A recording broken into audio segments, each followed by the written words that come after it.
delighted that Natasha Martel is with us. Natasha did some research over the summer, looking a little bit at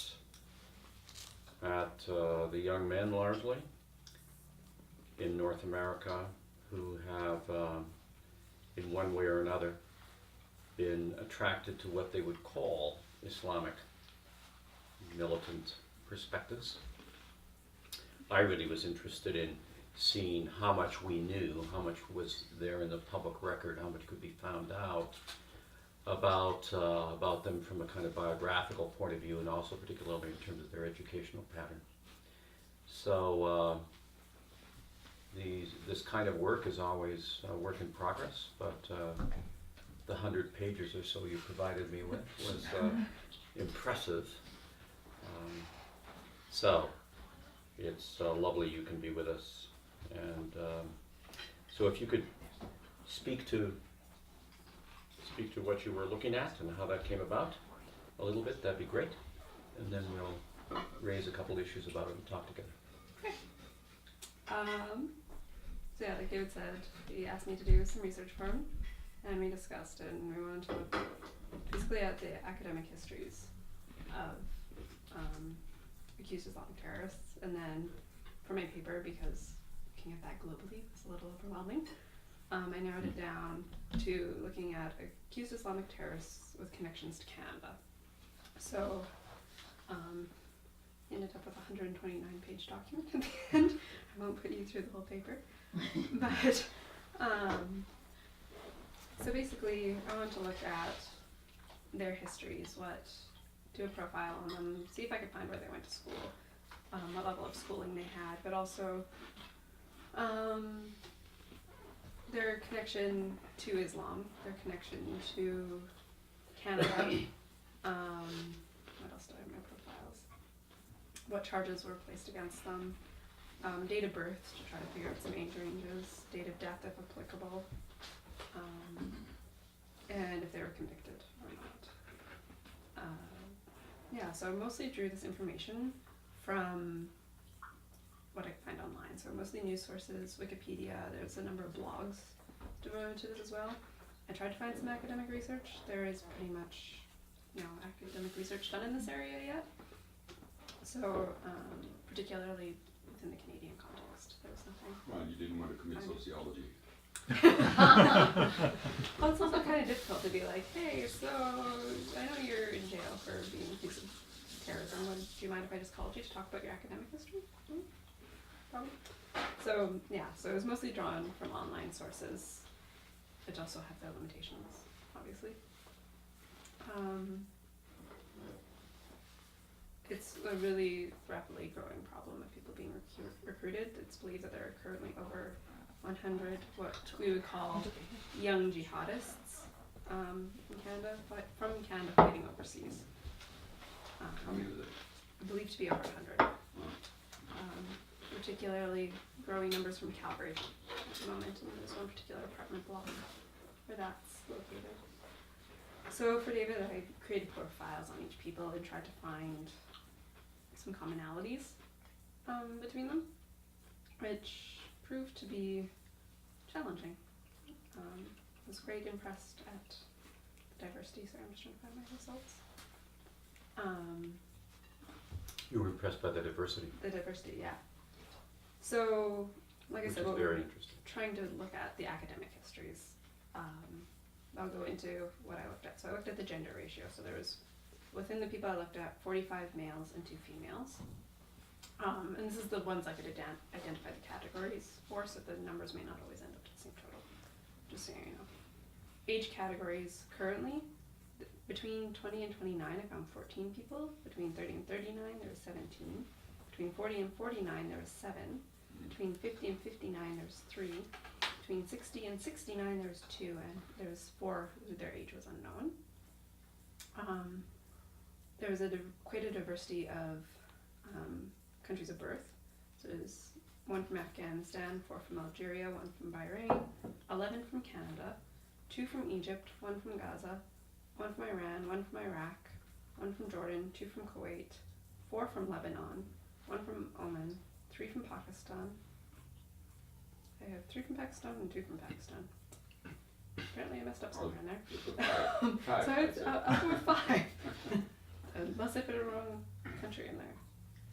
Can I ask a question about Yes. that? When you say from Canada. Yeah. Do you mean, Country of birth. Country of birth. Yeah, this okay, is all sorry, country of birth. I'm just maybe missed that. Yeah, Mhm. sorry. Okay, Yeah, so thank this you. is all country of birth. 1 from Russia, 1 from Saudi Arabia, 2 from Somalia, 1 from Syria, 1 from Tunisia, 1 from the Arab Emirates, and 6 unknown. So for academic histories, what I was able to ascertain was that there was 5 that didn't complete high school, 4 high school graduates, 15 with some post-secondary, 10 post-secondary graduates, and 14 that were unknown. There's 37 living and 11 dead. There was 9 converts and 39 born into Muslim families. So that was the data that I was able to pull from the profiles I created. So other than the fact that there was only 2 females and overwhelming percentage being males, that was the main similarity that I could draw between all the profiles that I found.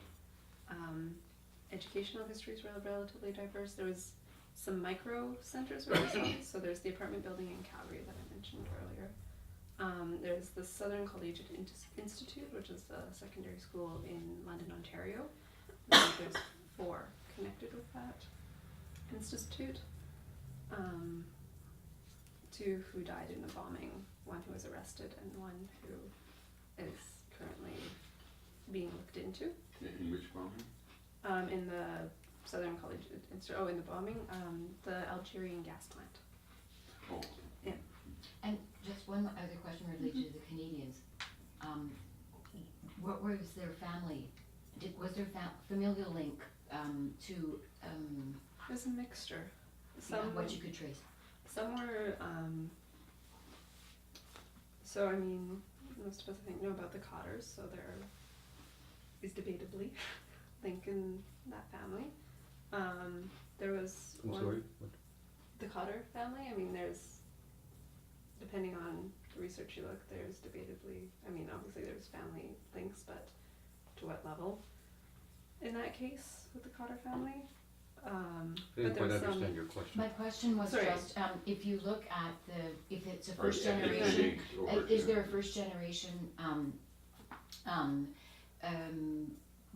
Canadian root that they may be the first generation, and then if so, what was their home of origin prior to that? I just was wondering. well there was quite a variety within the Canadian borns actually. So some were converts. So there's a Korean Canadian who converted. Damien Claremont from Calgary was Acadian background, moved to Calgary, and a young teenager, I believe. Dropped out of high school, ended up, he was in major depression, found solace in Islam, and then eventually got connected with that apartment building that sending so many. But there's also a number of the Canadian borns who did have family histories to other countries, but not necessarily family histories. I think anyone else accused of terrorism. It was a lot of mixture. Like so, I just wondered if there was any clustering. That's all. not that I noticed particularly within that.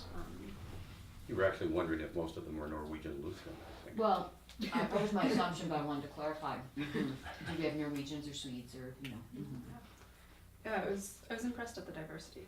Actually, Okay. really. But at the end of the day, when I was sitting down and tried to pull something out of the data, it was mostly that it was so diverse. There wasn't, other than predominantly being males, and a higher percentage being 30s or 20s and 30s. There wasn't a whole lot that I could pull out as a commonality across. And I guess I was just wondering if there was any, if they were the first generation born in Canada.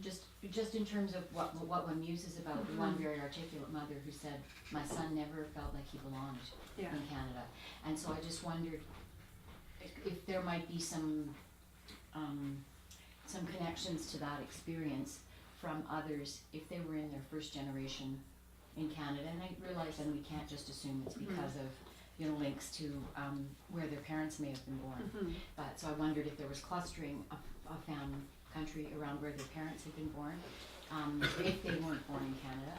And then the other piece was whether there was some musing we might do, but I don't mean to. We'll have a chance to do that. Exactly. To explore that a little bit. I mean, it's really an important question. I mean, I think we've covered actually most of. I mean, what I was gonna say was, I guess the only thing I wanted to say was, I think the main reason that, in this case, the hypothesis that David and I came up with wasn't shown in the data was because my ability to research it was incredibly limited to what journalists had found pertinent to ask. So I'm not sure that this proves that academic history would have a connection. I think it more shows that there needs to be more research done in that area. I don't know if I'm making any sense at all, in all honesty. It didn't seem as though there was a relatively high percentage of where what information was available. The percentage was high of those who did have post-secondary, or at least some post-secondary. It was fairly high, yes. I mean, Far greater than the North American average, I think. No? Yeah. And of the people that did go to university, what did they study? That often was not available. There's a number in medicine. Let me think. Off the top of my head, that's the main. My memory from the bit I've read about this Yeah. in various places is that medicine, engineering, computer science, and some of the other lab sciences are predominant.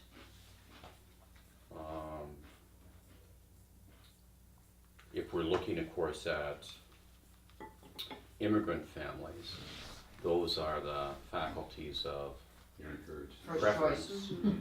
for reasons that we can talk about as well. Relatively few from the humanities, but I think There it was raises a some, larger but question not. about the whole nature of university education. Like there's one person who has a Bachelor of Arts degree in health studies and psychology, but Yeah. it is an arts degree. Let's see. Often it just said where they were a student, if I could find anything at all. So like study at the University of Windsor, say, bachelor's degree in business administration, engineering, and some of the Canadian borns also choose to go to university overseas as well. So there's a couple that, well, in this case, they went to elementary school in Burnaby, but went to Lebanon to study engineering. I think I'd do that too if I went to elementary school in Burnaby. And there's Well, they have nice trees. Sociology, like there's a bit of a mixture, but yeah, like you said, mostly, partially, I think you're right about the background of a lot of the hard sciences, and yeah, medicine seemed to crop up the most frequently. Interesting, huh? Mm-hmm. So, shall we launch into this? Sure. Thank you. I really appreciate the fact that you did this summer, and I knew it would be, it's kind of a first step. It's very interesting. I mean, even when you were doing it, there was a whole bunch of things bubbling forth in your own city. I have a theory about why Calgary. I'm sure that it's a theory shared with most people here. But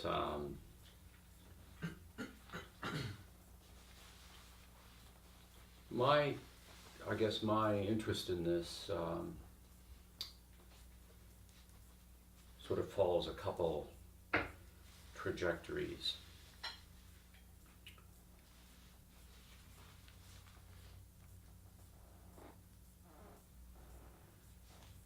First of all, it's an extraordinary thing for any young person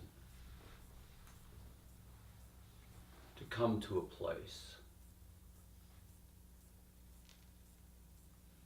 where they become convinced in a very rational way, perhaps, that in fact a situation is so dire that they need to give their life for it. Human beings have often in history come to that place. And sometimes in retrospect, we see them as saints. And sometimes in retrospect, we see them as having been deceived in dramatic ways.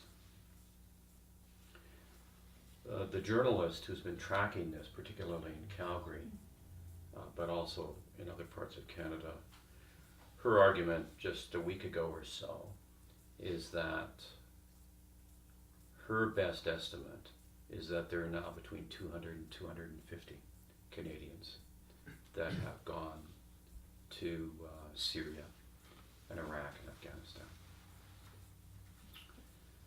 And she's been looking at it on the ground. She's done the work in the apartment building that you talked about, and with mosques and that sort of thing. And the estimates are there's at least 500 from the UK, and the list goes on and on and on. So my sense is there's a question here for us to ponder, which is this matter of how does it come about that young people and those in their 30s, of which there's a remarkable number, that is those who have begun their work life, who have begun, in many cases, their professional life. There was a doctor in Calgary fairly recently, a chap that I know who's a lawyer who deals with some of these things, got a call at 2 a.m. from the parents of a man who was 35 years old, saying that they just found a note from him. This occurred about 3 months ago. And is there anything that they could, saying that he was going over there? Is there anything that he could do that might help them? Could they stop him somehow or other? And he made calls to the appropriate agencies, but it was too late. He had already gone beyond the loop of where he could be stopped. And 2 weeks later, they got notice that he had been killed. So it's a horrific matter. 7 ways from Sunday. So I've been thinking a little bit about this. The vast majority of these people have been educated in the Canadian public school system.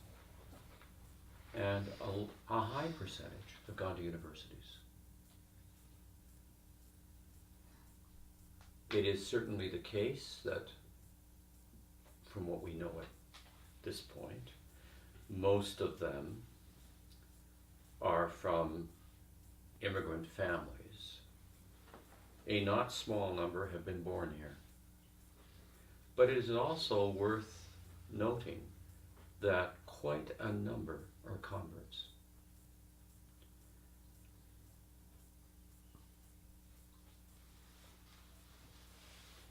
So one of my concerns in terms of the whole geopolitical issue is that this would be seen as a Muslim problem, a problem somehow related to the Muslim community, related to its leadership, and of course, on the part of many, related to its theology and its politics.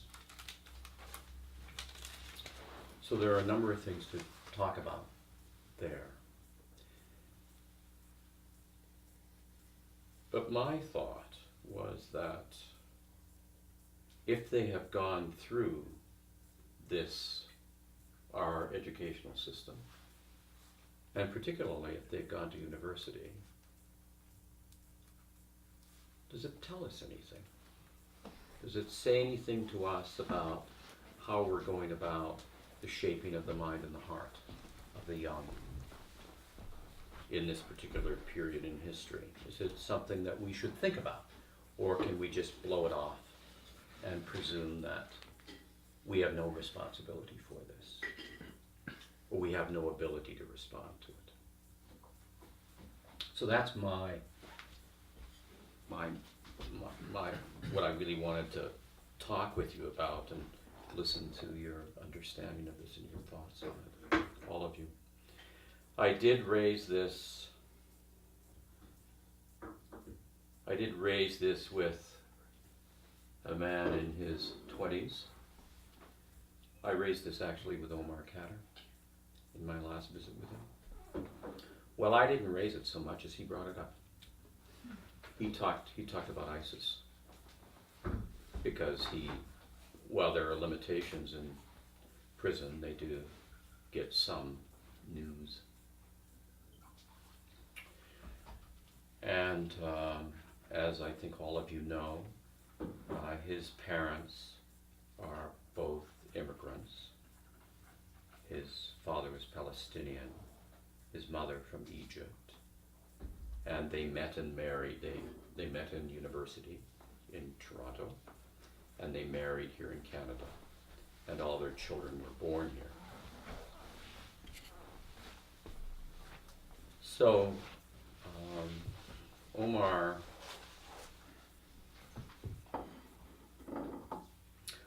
raised this issue, and he's obviously talked to other people that he runs into in his place of residence. And he was expressing to me his concern that how many people he meets, not necessarily Muslims, but in the prison,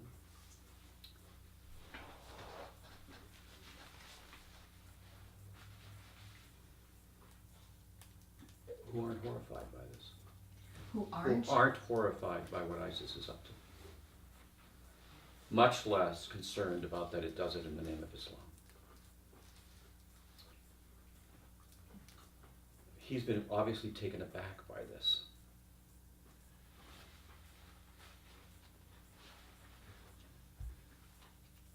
From his perspective, the use of the name of Islam around this kind of behavior is blasphemy of the first order. How could you possibly justify this kind of dehumanization, the dehumanization that's necessary to execute and kill civilians en masse, and to do it to those who don't sign on to your version of the faith, to do it to those who are not from your wing of the faith, to do it to those who are not of your faith.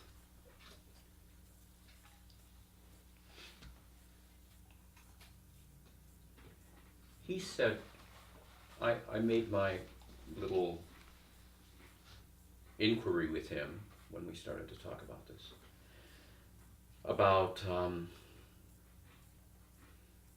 about the public school system and about the university education. And, that I've been thinking about this and we could chat about this a little bit. And he said that what he sees or has pondered has to do with those who are born into Muslim families in this part of the world. And he said to me that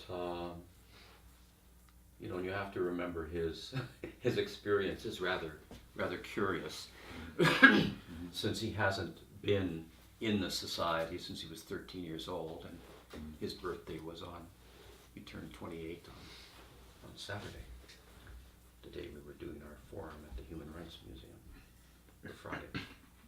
So he said that it was his sense that among Muslim immigrant families, many Muslim immigrant families in Canada, that they raise their children in two hermetically sealed worlds. Pious families, or reasonably pious families, raise their children as he was raised, to pray 5 times a day, to keep the fast, to care about your faith but not explore it to any extent, no real intellectual life about the faith, no real discussions about the faith outside of a kind of simple, straightforward bhakti, simple, straightforward piety. So that's one world that they're raised in. And then the other one is the world of opportunity and success and progress that Canada offers. They're raised to get good educations, to care about getting ahead, to rising up the ladder in whatever area they choose to enter in, and to make money and be successful. That these two are dominant and that there's no connection between them. So his diagnosis was this: schizophrenia, kind of cultural schizophrenia within the Muslim community.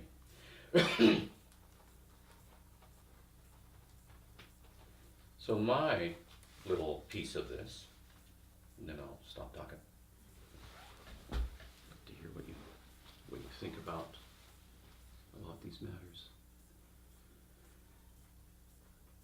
And I'm afraid that what I'm about to say is something that I've been concerned about for 40 years. So this is not new for me.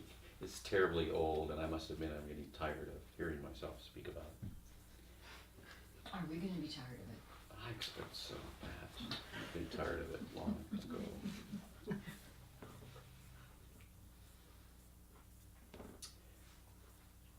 We took steps in Western Canada, the rest of Canada too, really in the early 1950s, to ensure that the public educational system no longer had any remnants of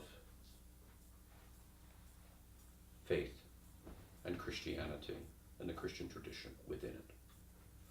We took those steps, if you talk to people or read people who have looked at this and who've argued for it, we took these steps based on the notion of tolerance. There was this idea that any kind of cultural particularity signaled intolerance to those that didn't share in that dominant culture. And as you well know, in Canada, or at least in Alberta, we have two public educational systems.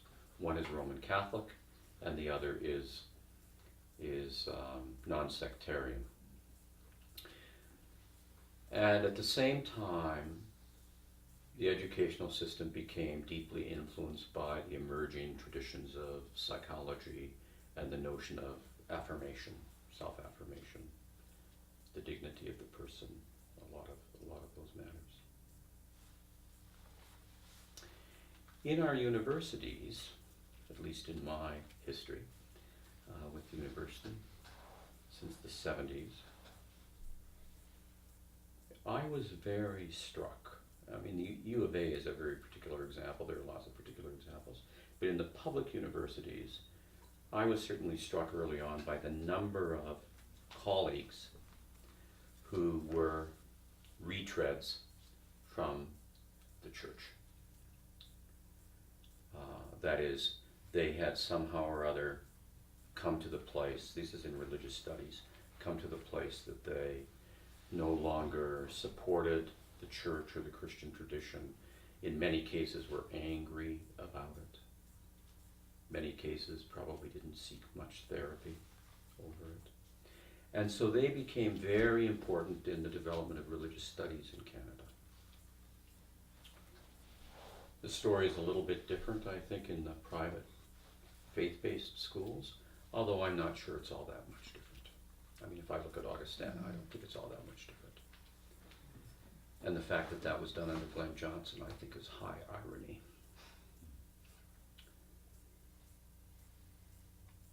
In the humanities in general, certainly from the 70s on, it's my impression. In the humanities in general, there was a tremendous move away from teaching what I would call the tradition. A move away from it and a move towards configuring humanities education in terms of particular theories, that were current or emerging. Postmodernism, postcolonialism, feminism, deconstruction, there's a whole set of them. And they became central preoccupations. And depending on who was the chair and who got on the hiring committees, depended on which of these schools of thought would become dominant and how the educational work of that particular faculty would be shaped.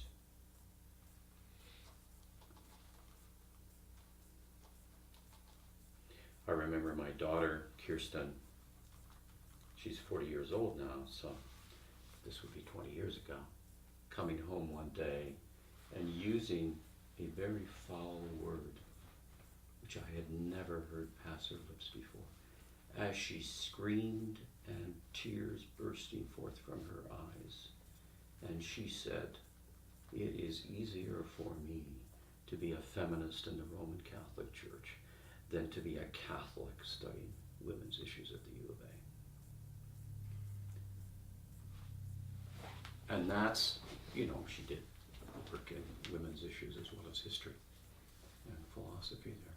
But I don't think that was unique. I mean, it simply is an example of what I think is really the ideological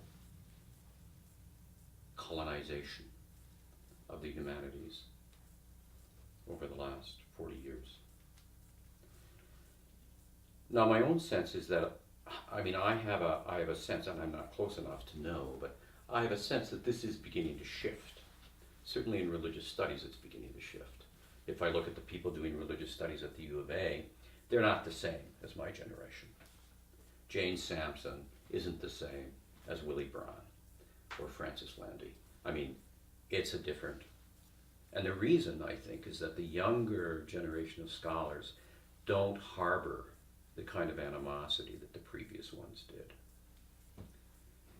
And they also are not nearly, at least not necessarily, as convinced or making use of these theories as if they were capable of addressing all of the issues that face the human family.